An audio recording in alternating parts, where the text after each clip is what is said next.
Hi friends, welcome to our channel. ఇప్పుడు మనం చూస్తున్న చెట్టుని మరలమందు చెట్టు లేదా మరుగుమందు చెట్టు అని అంటారు. వీటి గురించి రైతులకి చాలా బాగా తెలుసు. ఎలా తెలుసు అంటే మరుగుమందు అందరికీ తెలుసు. మరుగుమందును ఎలా తయారు చేస్తారు అంటే ఈ చెట్టు నుంచే తయారు చేస్తారు. ఈ చెట్టును మీరు కూడా చూసి ఉంటారు. వీటి కాయలు చెట్టును అంటుకుని ఉంటాయి. కోడిగుడ్డు ఆకారంలో ముళ్ళు ముళ్ళుగా ఉంటాయి. అలాగే మరుగుమందు ఎలా చేస్తారో ఇప్పుడు చూద్దాం. ఈ చెట్టు యొక్క ముదిరిన ఆకులని బాగా దంచి పసరు వచ్చేలా చేసుకోవాలి. అలా వచ్చిన పసరుని మీరు ఎవరికైతే మరుగుమందు పెట్టాలి అనుకుంటారో వాళ్ళకి పెట్టవచ్చు.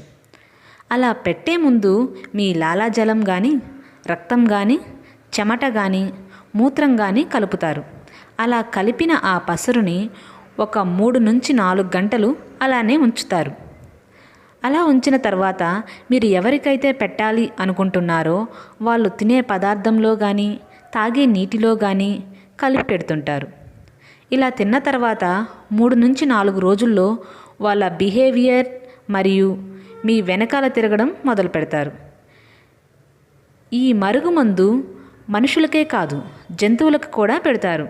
ఎలా అంటే మీ ఇంట్లో పెరుగుతున్న కుక్కలు మీ మీదకు తిరగబడుతున్నప్పుడు అవి మన మాట వినడానికి, అంటే యజమాని మాట వినడానికి పెడుతుంటారు.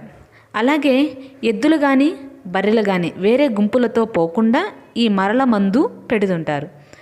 అలా పెడితే ఆ యజమాని వెంట తిరుగుతుంటాయి. మరుగుమందుని ఉపయోగించి మంచి పనులకు మాత్రమే ఉపయోగించండి.